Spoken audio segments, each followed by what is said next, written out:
The autumn wind whispered through the maple trees lining Oakwood Drive, carrying with it the scent of fallen leaves and the promise of winter's approach. It was October 15th, 2023, and the quiet suburban neighborhood of Millbrook, Pennsylvania, had no idea that this ordinary Saturday evening would mark the beginning of a mystery that would challenge everything they thought they knew about their peaceful community. Emma Richardson had always been the type of teenager that parents pointed to as an example for their own children. At 17, she maintained a 3.8 GPA, volunteered at the local animal shelter every weekend, and had never given her parents, Margaret and David Richardson, a moment's serious worry. Her auburn hair caught the light beautifully, and her infectious laugh could brighten even the gloomiest days. She was the kind of young woman who remembered everyone's birthday, and always had a kind word for the elderly neighbors who struggled with their groceries. That evening, Emma had received permission to attend a house party at her classmate Jake Morrison's house. The Morrison family lived in the newer development across town, where the houses were larger and the lawns more manicured. Jake's parents were out of town for their anniversary weekend, but Emma assured her mother that it would be a small gathering of close friends from their advanced placement classes. "I'll be home by midnight, Mom. You know I always keep my word," Emma had said, adjusting her denim jacket and grabbing her small crossbody purse. Her phone was fully charged and she had promised to text every few hours. Margaret Richardson hugged her daughter goodbye, feeling that familiar mixture of pride and protective anxiety that comes with raising a responsible teenager in an uncertain world. The party at the Morrison house was exactly as Emma had described. About 15 students from Millbrook High had gathered in the spacious basement recreation room. They played board games, shared stories about their college application stress, and enjoyed pizza that Jake had ordered from their favorite local restaurant. The atmosphere was wholesome and relaxed, far from the wild gatherings often portrayed in movies about teenage social life. Emma was in particularly good spirits that evening. She had just received news that morning about her acceptance to an early admission program at Penn State, and her friends were eager to celebrate this achievement. She spent time catching up with everyone, sharing her excitement about her future plans to study environmental science, and discussing her dream of working in conservation efforts. As the evening progressed, several students began leaving around 10:30. Emma had originally planned to catch a ride home with her friend Sarah Chen, but Sarah's younger brother had come down with a stomach bug, and Mrs. Chen had called asking Sarah to come home immediately to help with child care duties. This left Emma without her planned transportation. "Don't worry about it," Emma told Sarah as they stood on the Morrisons' front porch. "I'll just call my dad. He won't mind picking me up." But when Emma tried calling home, the phone went straight to voicemail. Unbeknownst to her, her parents had decided to take advantage of her evening out by going to a late movie at the cinema downtown, and they had both put their phones on silent mode during the film. Jake Morrison, being the considerate host he was, offered to drive Emma home himself. However, he had been designated as the evening's driver for several other students who lived in the opposite direction from Emma's neighborhood. The logistics would have meant an additional hour of driving for Jake, and Emma, ever considerate of others, declined the offer.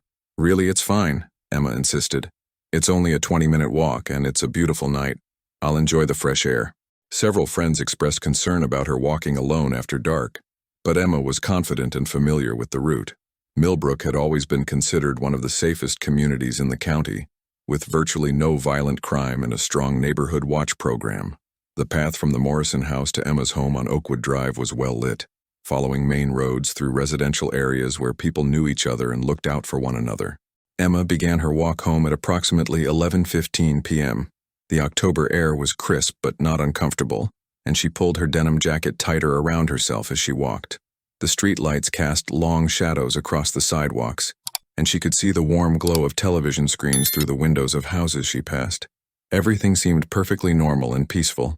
She took her usual route, walking north on Maple Street, then turning east on Birch Avenue before making the final turn onto Oakwood Drive. This path took her through the heart of the established neighborhood, past the elementary school where she had attended as a child, and by the small community park where she had learned to ride her bicycle. What Emma didn't know was that someone was watching her journey that night. Harold Pembridge, who lived at 247 Birch Avenue, had been standing at his second-floor window for the past hour, ostensibly watching for his elderly cat who had escaped earlier that day. Harold was 73 years old, a retired postal worker who had lived alone since his wife's passing 8 years earlier. Neighbors generally considered him harmless but peculiar, someone who kept to himself and maintained his property meticulously, but rarely engaged in community activities. Harold had noticed Emma walking past his house on several previous occasions, always struck by her purposeful stride and the way she seemed to radiate youthful optimism. On this particular night, something compelled him to step outside onto his front porch as she approached. Later, when questioned by investigators, he would claim he had simply wanted to ask if she had seen his missing cat. According to Harold's initial statement to police, he called out to Emma from his porch when she was approximately 50 feet from his house. She turned, recognized him as a neighbor she had seen before, and approached his front gate to speak with him. Harold described their conversation as brief and pleasant. Emma had not seen his cat, but she offered to keep an eye out during the remainder of her walk home. Harold thanked her, and she continued on her way. This was the last confirmed sighting of Emma Richardson. When Emma failed to return home by midnight, Margaret Richardson initially felt more annoyed than alarmed. Emma had never missed a curfew before, but teenagers could lose track of time, and perhaps the party had run longer than expected. However, when 1 o'clock came and went with no word from her daughter, Margaret's concern transformed into genuine worry. David Richardson immediately drove to the Morrison house, where he found Jake and 2 other students cleaning up after the party. Jake confirmed that Emma had left on foot at approximately 11:15, and he provided the exact route she had planned to take home. David drove this route twice, searching carefully for any sign of his daughter, before returning home to call the police. Officer Patricia Williams of the Millbrook Police Department took the initial missing person report at 1:47 a.m. Given Emma's exemplary track record and the concerning circumstances of her disappearance, the decision was made to begin an immediate search rather than waiting the typical 24 hours. Within an hour, 6 patrol cars were systematically covering every street between the Morrison house and the Richardson home. The initial search revealed Emma's crossbody purse lying in a patch of fallen leaves approximately 200 yards past Harold Pembridge's house, on the opposite side of the street from where she would have been walking. The purse appeared to have been placed rather than dropped, sitting upright against the base of an oak tree. All of Emma's belongings were still inside: her wallet with $63 cash, her school identification card, her house key, and her fully charged cell phone. The discovery of the purse intact immediately elevated the case from a potential runaway situation to a suspected abduction. Detective Maria Santos, a 15-year veteran of the county sheriff's department specializing in missing persons cases, was called to the scene at 4:30 a.m. Detective Santos began her investigation by interviewing every resident along Emma's walking route. Most neighbors had been asleep and hadn't heard or seen anything unusual. However, Mrs. Eleanor Finch, who lived directly across from where the purse was found, reported that her small dog had become agitated around 11:30 p.m., barking persistently at the front window for approximately 10 minutes before settling down. Mrs. Finch had looked outside but hadn't seen anything that would explain her pet's behavior. The interview with Harold Pembridge took place at 8:30 a.m. on Sunday morning. Harold appeared nervous and upset about Emma's disappearance, repeatedly expressing his concern for her safety and his regret that he had been perhaps the last person to speak with her. He provided a detailed account of their brief conversation and allowed Detective Santos to search his property without requiring a warrant. The initial search of Harold's house and yard revealed nothing suspicious. His home was tidy but cluttered with the accumulated possessions of a long life lived in the same location. Books about gardening and local history filled makeshift shelves, and photographs of his late wife decorated the mantelpiece. Harold had lived in the house for 46 years, having purchased it as a young married couple in 1977. As the search for Emma expanded to include neighboring counties and state authorities, Detective Santos continued to feel that the key to solving this case lay somewhere within the immediate neighborhood. Something about Harold Pembridge's demeanor during their interview had struck her as unusual, though she couldn't pinpoint exactly what had triggered her instincts. 3 days after Emma's disappearance, Detective Santos returned to Harold's house with a more comprehensive search warrant. This time, the search would include areas that had been overlooked during the initial cursory examination, including the basement storage areas and the attic space that Harold claimed he rarely accessed due to his arthritis and fear of the steep ladder. It was Detective Santos herself who climbed into Harold's attic on Wednesday afternoon, armed with a powerful flashlight and a growing sense that this dusty, cramped space held answers to Emma's disappearance. The attic was filled with the expected accumulation of decades: old furniture covered with sheets, boxes of Christmas decorations, and stacks of magazines dating back to the 1980s. But in the far corner, beneath a moth-eaten blanket that had clearly been recently disturbed, Detective Santos found something that made her blood run cold. The object was an antique music box, approximately 8 inches square and made of dark cherry wood that had been polished to a high shine despite its obvious age. The craftsmanship was exquisite, with intricate inlaid designs around the edges and a small brass nameplate that read, "Property of the Whitmore Family, 1923. But it wasn't the beauty of the music box that captured Detective Santos's attention. It was what was inside. When she carefully lifted the lid, a haunting melody began to play. The tune was unfamiliar to her, something classical and melancholy that seemed to fill the entire attic with an atmosphere of profound sadness. But more disturbing than the music were the contents of the box itself. Arranged carefully within the velvet-lined interior were dozens of small personal items, pieces of jewelry, hair ribbons, small photographs, and what appeared to be identification cards or driver's licenses. Each item was meticulously organized and appeared to represent a different individual. Detective Santos could make out at least 15 distinct collections of personal effects. Among these collections, in a small compartment that seemed to have been recently accessed, were items that made Detective Santos's heart race with a mixture of hope and dread. A small silver bracelet that matched the description of one Emma's mother had mentioned she frequently wore. A hair tie in the specific shade of blue that Emma favored, and most significantly a temporary student parking pass for Millbrook High School, dated just 2 weeks earlier, with Emma Richardson's name clearly visible. Detective Santos immediately called for backup and a crime scene team. The music box was carefully photographed and cataloged before being removed for forensic analysis. Harold Pembridge was taken into custody for questioning, though he maintained his innocence and claimed to have never seen the music box before in his life. "I don't understand how that thing got into my attic," Harold repeated over and over during his interrogation. "I haven't been up there in years. Someone must have put it there to frame me. I would never hurt that sweet girl or anyone else." The forensic analysis of the music box revealed several disturbing facts.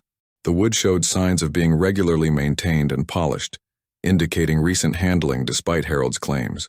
More significantly, several of the personal items inside the box were connected to missing persons cases spanning the past 30 years, not just from Millbrook but from surrounding communities throughout Pennsylvania and neighboring states. The oldest items in the collection appeared to be from 1993, when a college student named Jennifer Whitmore had vanished from a campus party in a town 40 miles from Millbrook.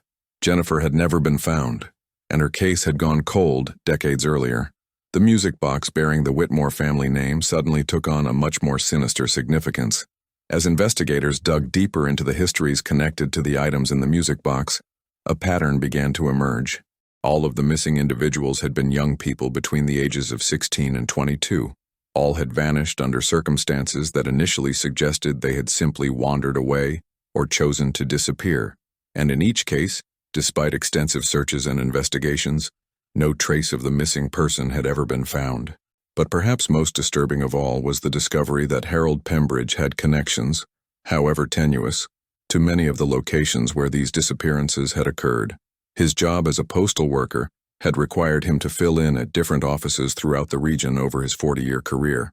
His hobby of attending estate sales and antique auctions had taken him to dozens of small towns across Pennsylvania, and his late wife's family had roots in several of the communities where young people had vanished. As the investigation intensified, neighbors began to recall odd details about Harold that had seemed innocent at the time, but now took on new meaning. Mrs. Patterson, who lived next door, remembered that Harold's basement light was often on late at night, and that she sometimes heard what sounded like furniture being moved around.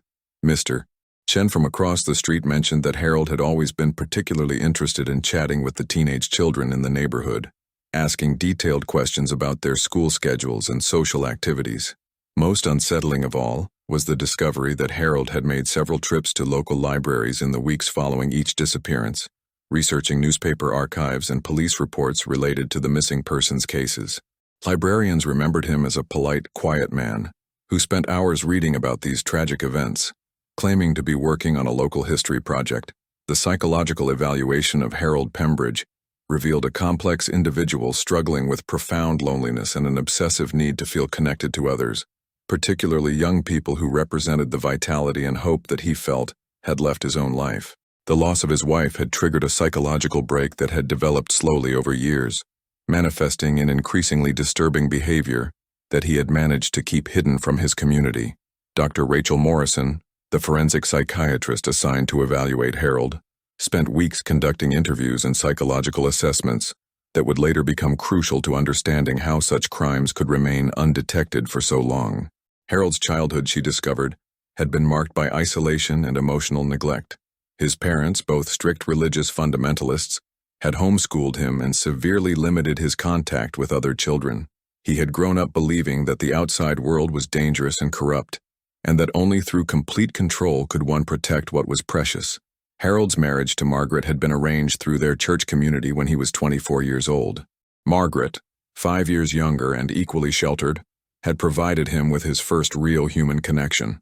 For decades, their relationship had been his anchor to normalcy. She had been patient with his increasing obsessions and controlling behaviors, interpreting them as signs of his deep love and concern for her safety. After Margaret's passing from complications related to diabetes, Harold's carefully constructed world had begun to crumble. The funeral director later recalled how Harold had spent an unusual amount of time discussing preservation methods and had asked detailed questions about how the mortuary maintained the appearance of the deceased. At the time, these inquiries had seemed like the desperate questions of a grieving widower, but in retrospect they represented the beginning of Harold's disturbing evolution. Dr.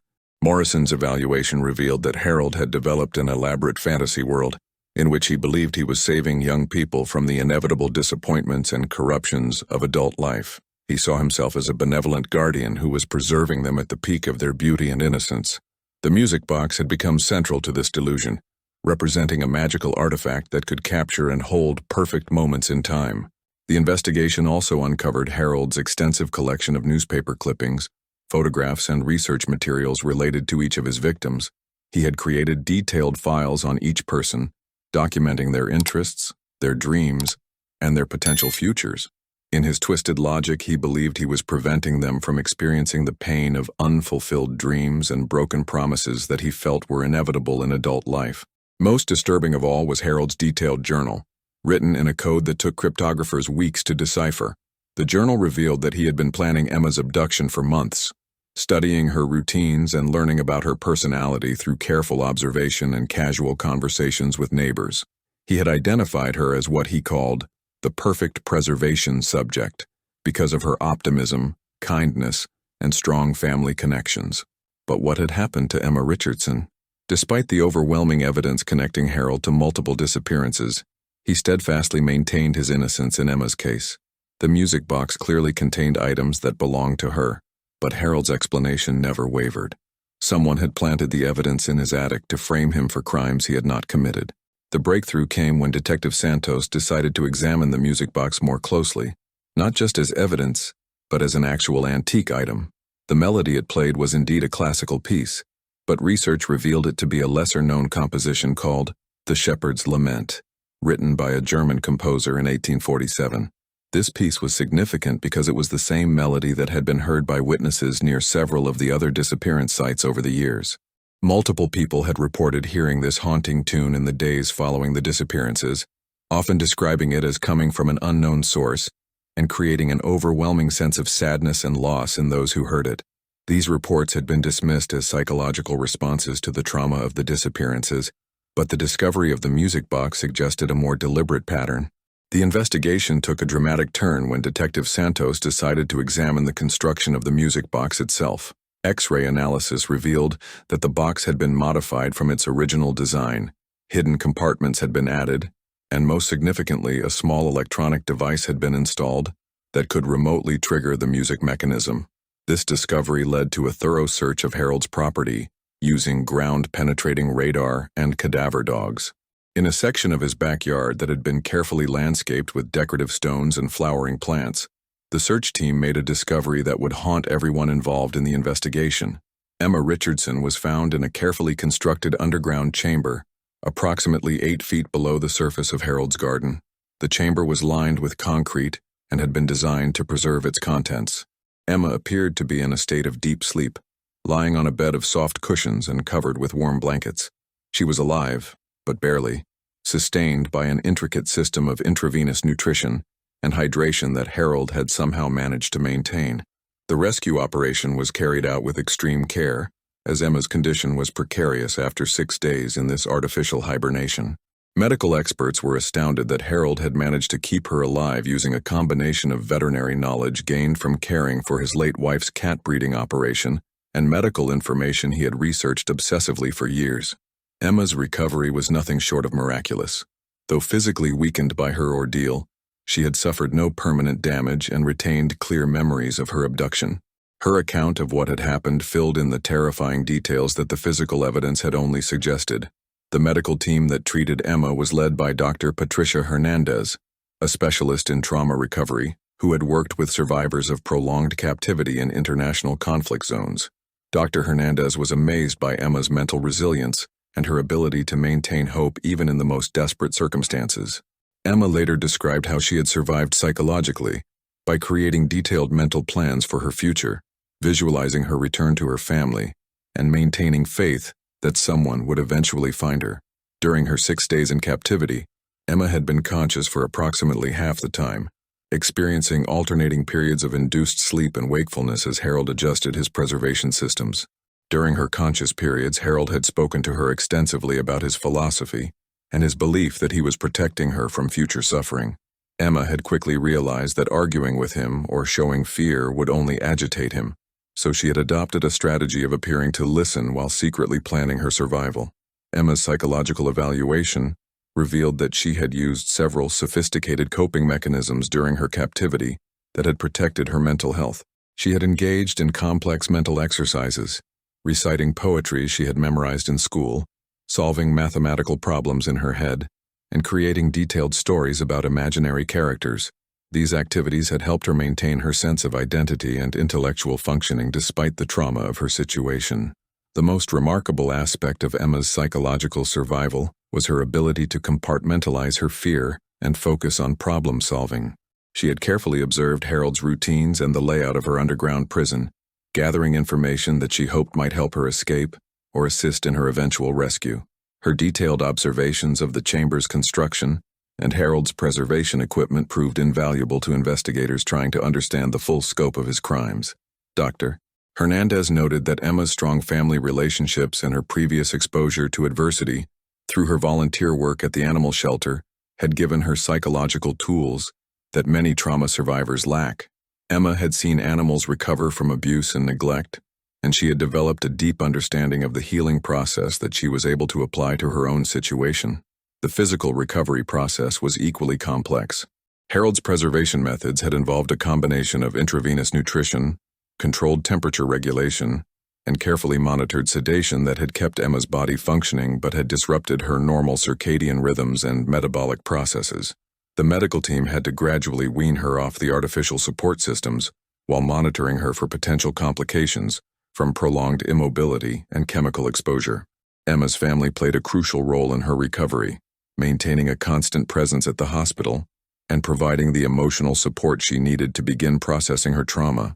Her parents had prepared themselves for the possibility that their daughter might not be the same person she had been before her disappearance, but they were amazed by her strength and her determination to reclaim her life. The reunion between Emma and her friend Sarah was particularly emotional, as Sarah had been carrying tremendous guilt about leaving the party early and potentially contributing to Emma's vulnerability. Emma was able to reassure Sarah that her abduction had been the result of Harold's calculated planning and had nothing to do with the decisions made by her friends that evening. Harold had indeed approached her as she walked past his house that night, but their conversation had been far from the innocent exchange he had described to police. He had told Emma that her cat was injured in his backyard and needed immediate help from someone young and strong enough to carry the animal to safety. Emma's compassionate nature had compelled her to follow Harold into his yard, where he had used a chemical substance to render her unconscious. According to Emma, Harold had never intended to harm her in the conventional sense. His plan had been to keep her in a state of suspended animation in the underground chamber while he worked to create what he called the perfect memory of their time together. He had shown her photographs and personal items belonging to the other missing individuals, explaining that they were all sleeping peacefully in other locations, waiting for him to complete his collection of perfect moments. Harold's delusion was that he was preserving these young people at the peak of their beauty and potential, preventing them from experiencing the disappointments and losses that he believed were inevitable in adult life. He saw himself as a protector rather than a predator, saving them from a world that would ultimately cause them pain. The investigation into Harold's activities revealed the locations of several other underground chambers in remote areas across Pennsylvania. Working with law enforcement agencies throughout the region, search teams were able to locate and recover the remains of 12 individuals who had been missing for periods ranging from 6 months to 30 years. While the advanced preservation methods Harold had developed meant that identification was possible in most cases, the victims had not survived their prolonged imprisonment. Among the recovered victims was Jennifer Whitmore, the college student whose disappearance in 1993 had marked the beginning of Harold's criminal career. Jennifer's family had never stopped searching for her, and her mother, Dorothy Whitmore, now 78 years old, was finally able to lay her daughter to rest after 3 decades of uncertainty. Dorothy had kept Jennifer's bedroom exactly as it was the day she disappeared, maintaining a shrine of hope that had sustained her through years of unanswered questions. Another victim was Michael Chen, Sarah's cousin, who had vanished during a family camping trip in 1998. Michael had been just 16 when he disappeared while hiking alone near a campground in the Pocono Mountains. His family had spent years believing he had fallen victim to a hiking accident, never imagining that he had been deliberately taken. The discovery of his remains brought both closure and renewed grief to a family that had slowly begun to heal from their loss. Detective Santos worked closely with victim advocate specialists to coordinate the notification of families whose loved ones had been found. Each notification required careful preparation and extensive support services, as many families had spent years or even decades building new lives around their unresolved grief. The process of identification and family notification took nearly 3 months to complete, with DNA analysis required in several cases where traditional identification methods were insufficient. The victims ranged in age from 16 to 22, and each had been chosen by Harold for specific characteristics that appealed to his twisted sense of aesthetics and his desire to preserve what he considered perfect examples of youth and innocence. His selection criteria appeared to include physical appearance, personality traits, and family backgrounds that suggested strong emotional bonds that would make the disappearances particularly devastating to their communities. Carolyn Murphy, a 19-year-old art student from Philadelphia, had been missing since 2018. Her parents had established a nonprofit organization in her name that provided support to families of missing persons, never knowing that they were helping other families cope with the same type of loss they were experiencing. Caroline's recovery allowed her family to finally transform their advocacy work from one of searching and hoping to one of healing and memorializing.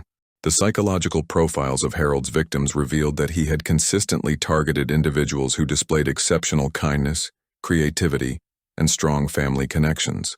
Dr. Morrison theorized that Harold was drawn to these qualities because they represented everything he felt he had lost when his wife died. By preserving these individuals, he believed he was protecting not just them, but also the families who loved them from experiencing the type of devastating loss he had endured. Emma Richardson's case was unique because Harold had been constantly refining his methods over the decades, and her chamber had been equipped with his most sophisticated life support systems.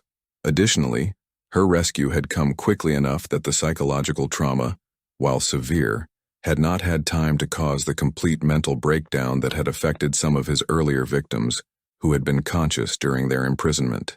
The legal proceedings against Harold Pembridge were complicated by questions about his mental competency and the extent of his crimes across multiple jurisdictions. Ultimately, he was found guilty of kidnapping, multiple counts of murder, and various other charges. However, his age and mental condition led to a sentence of life imprisonment in a secure psychiatric facility rather than the death penalty that many community members felt he deserved. Emma Richardson's recovery became a source of inspiration for families of missing persons throughout the region. She worked closely with victim advocacy groups and law enforcement agencies to improve missing person protocols and community safety programs. Her experience, while traumatic, had given her a unique perspective on the importance of community vigilance and the power of hope in the face of unimaginable circumstances. The music box that had provided the key evidence in solving these cases was eventually destroyed, as per the wishes of the victims' families. However, the melody it played, the Shepherd's Lament, became a symbol of remembrance for all those who had been lost and found. Emma requested that this piece be played at the memorial service held for Harold's other victims, believing that the music which had once represented captivity and loss could be transformed into a tribute to their memory and a celebration of her survival. The Millbrook community struggled to come to terms with the revelation that such darkness had existed hidden among them for so many years. Property values on Birch Avenue plummeted temporarily, and several families chose to relocate rather than live with the constant reminder of what had happened. However, the neighborhood ultimately came together to support the Richardson family and to ensure that Emma felt safe returning to the place she had always called home. The discovery of Harold's crimes sent shockwaves through the broader Pennsylvania community and beyond. News media from across the country descended on Millbrook, transforming the quiet suburban streets into a circus of reporters, camera crews, and curious onlookers. The Richardson family was forced to navigate not only their daughter's recovery, but also the intense public scrutiny that came with being at the center of a national news story. Mayor Patricia Williams worked with community leaders to establish a task force focused on healing and prevention. The task force included law enforcement officials, mental health professionals, educators, and community volunteers, who developed comprehensive programs designed to help residents process their trauma and implement new safety measures. These programs became a model for other communities dealing with similar revelations about hidden predators in their midst. The Millbrook School District implemented new safety protocols that included mandatory education about recognizing potentially dangerous situations and improved communication systems for tracking student whereabouts during off-campus activities. Counselors were brought in to help students and staff process their feelings about Emma's disappearance and recovery, as many had been deeply affected by the realization that someone they knew and trusted could be capable of such crimes. Local churches and community organizations organized regular support group meetings for residents who were struggling with anxiety and fear following the revelation of Harold's crimes. Many neighbors reported feeling betrayed and questioning their ability to judge character, having lived peacefully alongside Harold for years without suspecting his true nature. These support groups became an essential part of the community's healing process. The case also prompted a comprehensive review of missing person protocols throughout Pennsylvania and neighboring states. Law enforcement agencies began sharing information more systematically and developed new training programs focused on recognizing the signs of predatory behavior that might be hidden within seemingly normal community members. The Millbrook Protocol became standard practice for investigating cases where individuals had disappeared under mysterious circumstances. Real estate agent Maria Santos, who shared a name with the detective but was not related, found herself dealing with the practical challenges of a community trying to rebuild its sense of security.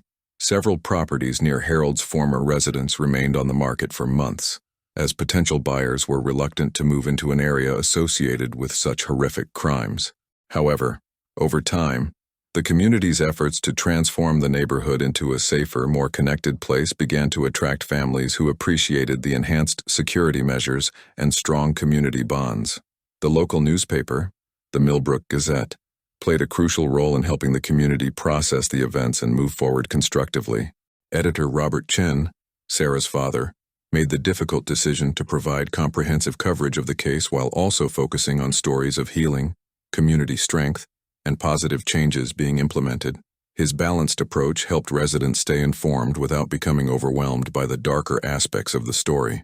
Community leaders also recognized the need to address the isolation and social disconnection that had allowed Harold to hide his crimes for so long. New programs were established to encourage greater interaction among neighbors, including regular community dinners, volunteer opportunities, and recreational activities designed to strengthen social bonds and increase mutual awareness of each other's well-being. Harold Pembridge's house was eventually demolished, and the lot was converted into a small memorial garden dedicated to missing persons. Emma herself designed the landscape, choosing plants and flowers that would bloom at different times throughout the year, ensuring that the space would always contain some sign of life and renewal. The psychological impact on Emma was significant and long-lasting. She experienced nightmares and anxiety attacks for months following her rescue, and she required extensive therapy to process the trauma of her experience. However, her natural resilience and the strong support system provided by her family and community helped her to gradually reclaim her life and her sense of security. One of the most difficult aspects of Emma's recovery was learning about the fate of Harold's other victims. She struggled with survivor's guilt, wondering why she had been fortunate enough to be rescued while so many others had perished. Therapy helped her to understand that her survival was not a matter of being more deserving than the others, but rather a combination of timing, improved technology, and the dedicated work of law enforcement officers who had refused to give up on finding her. Emma's experience also led to significant changes in how missing person cases are investigated. The discovery that Harold had been able to maintain his victims in hidden underground chambers for extended periods prompted law enforcement agencies to expand their search protocols and invest in more sophisticated detection equipment. The Emma Richardson Protocol now requires that all missing person investigations include ground-penetrating radar searches of properties owned by persons of interest, regardless of how cooperative or innocent they may appear. The case also highlighted the importance of community awareness and the dangers of making assumptions about people based on their outward appearance or reputation. Harold Pembridge had lived among his neighbors for decades without anyone suspecting the horrors he was capable of committing. His case became a study in how predators can hide in plain sight, using their positions of apparent respectability to deflect suspicion. Detective Maria Santos, who had led the investigation, later wrote a book about the case titled The Music Box Murders, a True Crime Investigation. In it, she detailed the investigative process and emphasized the importance of trusting intuition, even when physical evidence is limited. Her decision to conduct a second, more thorough search of Harold's property had been based primarily on her feeling that something about his behavior didn't align with his claims of innocence. The book became a bestseller and was eventually adapted into a documentary film that aired on national television. Emma Richardson served as a consultant on the project, though she chose not to appear on camera. Instead, her story was told through interviews with family members, law enforcement officers, and mental health professionals who had worked with her during her recovery. The documentary sparked national conversations about missing person cases and the need for families to take precautionary measures without living in constant fear. Emma's case demonstrated that predators often target individuals who appear most trusting and helpful, but it also showed that communities working together with law enforcement can solve even the most challenging cases. As Emma prepared to leave for college the following year, she chose to major in criminal psychology rather than environmental science, as she had originally planned. Her experience had given her insights into the criminal mind that she felt could be valuable in helping to prevent others from suffering similar fates. She also planned to volunteer with organizations that support families of missing persons, understanding firsthand the agony that these families endure. The Richardson family's experience brought them closer together and strengthened their appreciation for the simple moments of daily life that they had previously taken for granted. Family dinners became more meaningful, and they developed new traditions around staying connected and checking in with each other regularly. They also became advocates for improved street lighting and neighborhood watch programs throughout Millbrook. Emma's return to Millbrook High School was emotional for everyone involved. Her classmates and teachers had organized awareness campaigns and fundraising efforts during her disappearance, and her safe return was celebrated throughout the school district. However, Emma found that she had changed significantly during her brief but traumatic absence, and she struggled to relate to some of the concerns and interests that had previously seemed important to her. The support of her friend Sarah Chen proved to be particularly valuable during this adjustment period. Sarah had blamed herself for Emma's disappearance, believing that if she hadn't left the party early, Emma would never have walked home alone. The two friends worked through these feelings together with the help of counselors, and their friendship emerged stronger than ever. The investigation also revealed information about Harold's late wife, Margaret Pembridge, that cast their marriage in a new and disturbing light. Interviews with her former co-workers and medical records suggested that she may have been aware of some of Harold's unusual interests and behaviors, but had chosen to remain silent out of fear or misguided loyalty. Her death from what had been attributed to natural causes was re-examined, though no evidence of foul play was discovered. The antique music box that had contained the evidence leading to Emma's rescue was traced back to its origins with the Whitmore family. Jennifer Whitmore, the first known victim, had been Harold's initial obsession, and he had somehow acquired her family's music box either before or after her disappearance in 1993. The box had become central to his ritual of collecting and preserving memories of his victims, and he had modified it over the years to suit his increasingly elaborate fantasies. Emma's rescue also led to the discovery of detailed journals that Harold had kept documenting his crimes and his psychological state over the decades. These writings provided valuable insights for criminal psychologists studying the development of serial predatory behavior, though they made for deeply disturbing reading. The journals revealed that Harold's descent into criminal behavior had been gradual, beginning with voyeuristic activities and escalating over many years into the kidnapping and imprisonment of his victims. The community of Millbrook established an annual Emma Richardson Day focused on missing person awareness and community safety. The event includes educational presentations, self-defense classes, and fundraising activities for organizations that support families of missing persons. Emma herself speaks at these events when her schedule permits, sharing her story and emphasizing the importance of community vigilance and support. The case also had broader implications for how society understands and responds to missing person cases. Emma's experience demonstrated that victims can survive even prolonged captivity under extreme circumstances, which has led to changes in how long and how extensively searches are conducted. The assumption that missing persons are likely deceased after a certain period of time has been challenged by cases like Emma's, where sophisticated preservation methods allowed for survival far longer than would traditionally be expected. The psychological treatment that Emma received became a model for helping other survivors of similar traumas. Her therapist developed new approaches specifically designed for individuals who have experienced prolonged captivity and the unique psychological challenges that such experiences create. These methods have since been used to help other survivors and have contributed to the broader understanding of trauma recovery. Emma's story also highlighted the importance of never giving up hope, even in the face of seemingly impossible circumstances. Her family's refusal to accept that she might be gone forever, and Detective Santos's persistence in pursuing every possible lead, ultimately made the difference between life and death. This aspect of the case has become a source of inspiration for other families facing similar situations. As the years passed, Emma Richardson grew into a confident young woman whose experience, while traumatic, had given her a unique strength and perspective on life. She graduated from college with honors, completed advanced training in victim advocacy, and eventually established a nonprofit organization dedicated to improving missing person investigation protocols and supporting survivors of abduction. Emma's transition to college life at Penn State required significant adjustments and continued therapeutic support. She had initially planned to live in the dormitories like most freshmen, but ultimately decided that an off-campus apartment would provide her with the sense of security and control she needed during her first year. Her parents supported this decision and helped her establish a routine that balanced her academic goals with her ongoing recovery needs. The criminal psychology program at Penn State provided Emma with academic frameworks for understanding her experience and the motivations of individuals like Harold Pembridge. Her professors were initially concerned about her choice to study the psychology of criminal behavior given her personal history, but Emma's academic performance and emotional stability demonstrated that she was using her studies as a constructive way to process her trauma and contribute to prevention efforts.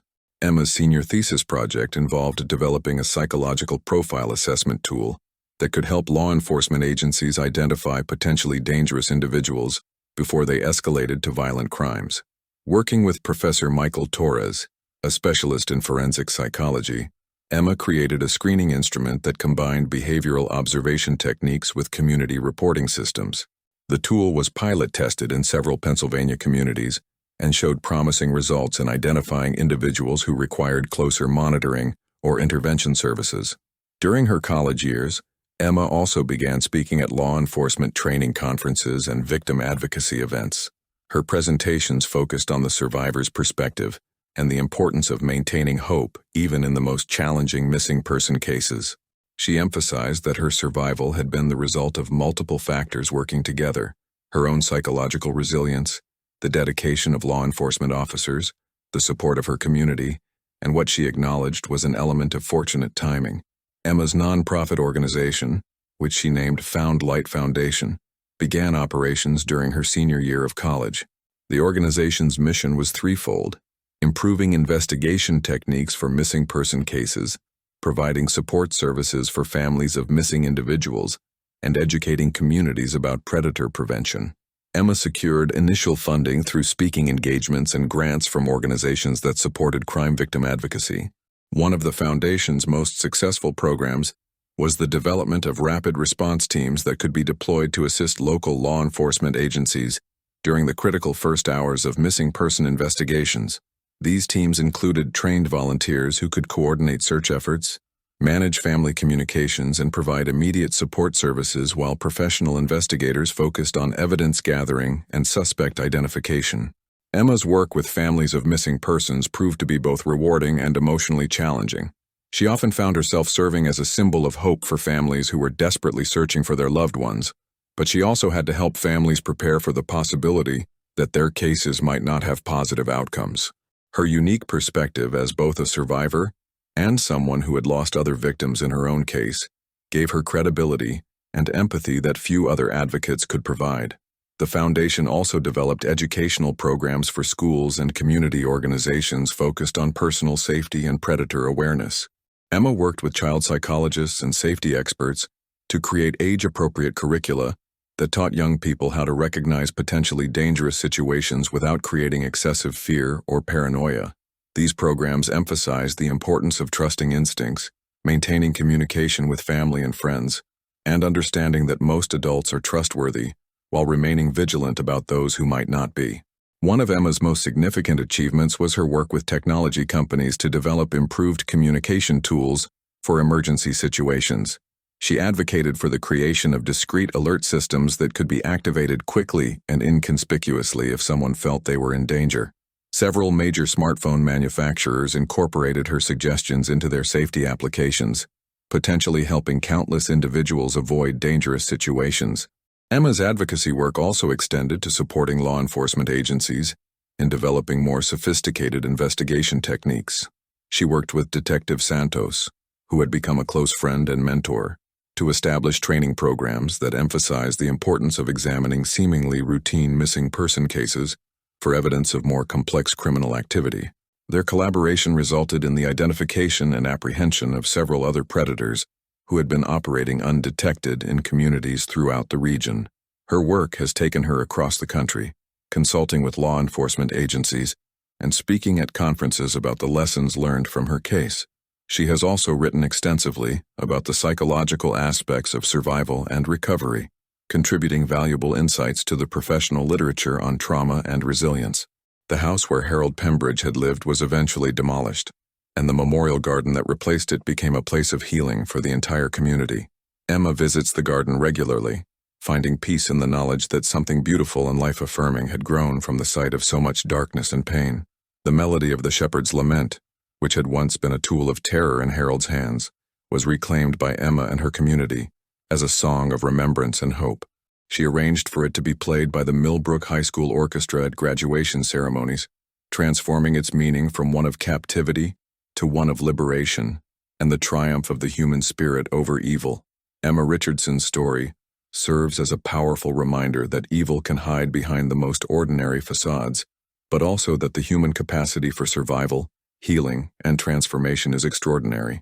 Her experience, while unique in its specific circumstances, reflects the broader truth that communities working together with determination and hope can overcome even the most challenging obstacles and protect those who are most vulnerable. The legacy of her case continues to influence missing person investigations and victim support services throughout the region and beyond. The protocols developed as a result of her experience have helped to locate and rescue other victims, and the awareness raised by her story has made communities more vigilant and better prepared to respond when someone goes missing. Most importantly, Emma's survival and recovery have given hope to countless families who are still searching for their own missing loved ones. Her story proves that miracles can happen, that cases can be solved even after many years, and that the human spirit can endure and overcome even the most traumatic experiences. In a world where missing person cases often end in tragedy, Emma Richardson's story stands as a beacon of hope and a testament to the power of never giving up on those we love. The music box may have been destroyed, but the lessons it taught about the importance of community vigilance, the persistence of law enforcement, and the resilience of the human spirit continue to resonate. Emma Richardson's name is no longer associated primarily with her disappearance, but with her survival, her advocacy work, and her ongoing commitment to helping others who have faced similar challenges. 10 years after her rescue, Emma returned to Millbrook for the dedication of a new community safety center that had been built with funds raised through her foundation's efforts. The center housed advanced communication equipment for coordinating emergency responses, training facilities for law enforcement and volunteers, and support services for families dealing with missing person cases. The dedication ceremony was attended by hundreds of community members, law enforcement officers, and families who had been helped by Emma's advocacy work. During the dedication ceremony, Emma reflected on how her experience had shaped not only her own life, but the lives of countless others who had been touched by her story. She spoke about the importance of transforming trauma into purpose and using personal experiences, however difficult, to create positive change in the world. Her message resonated deeply with audience members who had faced their own challenges and were seeking ways to find meaning in their struggles. The ceremony also included the unveiling of a memorial wall honoring all of Harold Pembridge's victims. Each victim's name was engraved in granite, along with a brief description of their interests and dreams. Emma had insisted that the memorial focus on celebrating the lives of those who had been lost, rather than dwelling on the circumstances of their deaths. The memorial became a place where families could come to remember their loved ones and find comfort in a community that understood their loss. Detective Santos, now retired and serving as a consultant for the Found Light Foundation, spoke at the ceremony about the ongoing impact of Emma's case on law enforcement practices. She described how the investigation techniques developed during Emma's rescue had been used successfully in dozens of other cases, leading to the recovery of missing persons and the apprehension of dangerous criminals. The Richardson Protocol had become standard practice in police departments across Pennsylvania and had been adopted by agencies in other states as well. Emma's personal life had also flourished in the years following her rescue. She had married her college sweetheart, David Martinez, a fellow psychology student who had supported her advocacy work and shared her commitment to helping others. Their wedding ceremony included a moment of silence for Harold's other victims and a reading of a poem Emma had written about the power of love to overcome darkness. The couple had recently welcomed their first child, a daughter they named Hope Margaret Richardson Martinez. Emma chose the middle name to honor both her belief in the power of hope that had sustained her during her captivity, and to remember Harold's wife Margaret, whom Emma had come to view as another victim of Harold's psychological disturbance. Emma believed that Margaret had likely suffered years of emotional abuse and control that had contributed to her isolation and inability to recognize or report Harold's increasingly dangerous behavior. Emma's story continued to inspire new research into the psychology of survival and resilience. Dr. Hernandez, who had supervised Emma's initial recovery, had written extensively about the factors that had contributed to Emma's psychological survival and had developed new therapeutic approaches based on her observations. These approaches emphasized the importance of maintaining hope, finding purpose in suffering, and building strong support networks during recovery. The Found Light Foundation had expanded internationally, providing consultation services to law enforcement agencies and victim advocacy organizations around the world. Emma's work had taken her to conferences in Europe, Asia, and Australia, where she shared her experiences and learned about different approaches to missing person investigations and victim support. These international connections had led to the development of global databases for tracking missing persons and sharing information about potential predators who might operate across national boundaries. As Emma looked toward the future, she remained committed to her advocacy work while also embracing the joys of motherhood and family life. She had learned that healing from trauma was not a destination, but an ongoing journey that required constant attention and care. Her experience had taught her that it was possible to build a meaningful and fulfilling life even after experiencing unimaginable horror, but that such healing required the support of others and a commitment to using one's experiences to help prevent others from suffering similar fates. The legacy of Emma Richardson's case extends far beyond the borders of Millbrook, Pennsylvania, or even the United States. Her story has become a symbol of human resilience and the power of communities to come together in the face of evil. It serves as a reminder that even in our darkest moments, hope can survive, and that from the worst experiences can come the greatest opportunities to make a positive difference in the world. Her story reminds us all that beneath the surface of our seemingly safe communities, dangers may lurk that we never suspect. But it also reminds us that when we work together, when we refuse to give up hope, and when we listen to our instincts about those around us, we can protect each other and ensure that evil does not triumph over good. In the end, Emma Richardson's story is not just about a teenage girl who vanished after a party, but about a young woman who refused to let darkness define her future and who has dedicated her life to ensuring that others can find their way back to the light. The haunting melody of The Shepherd's Lament may once have been a tool of terror, but through Emma's transformation of its meaning, it has become a song of hope and remembrance. Every year on the anniversary of her rescue, the melody is played at community gatherings throughout Pennsylvania, serving as a reminder that even the darkest symbols can be reclaimed and transformed into sources of light and healing. Emma Richardson's journey from victim to survivor to advocate demonstrates the extraordinary capacity of the human spirit to not only endure, but to transform trauma into purpose. Her story continues to unfold, inspiring new generations of advocates, law enforcement officers, and community members who are committed to protecting the vulnerable and ensuring that no one faces darkness alone. In a world where evil sometimes seems overwhelming, Emma Richardson's life stands as proof that good can not only survive, but can ultimately prevail, creating ripples of positive change that extend far beyond what any one person might imagine possible.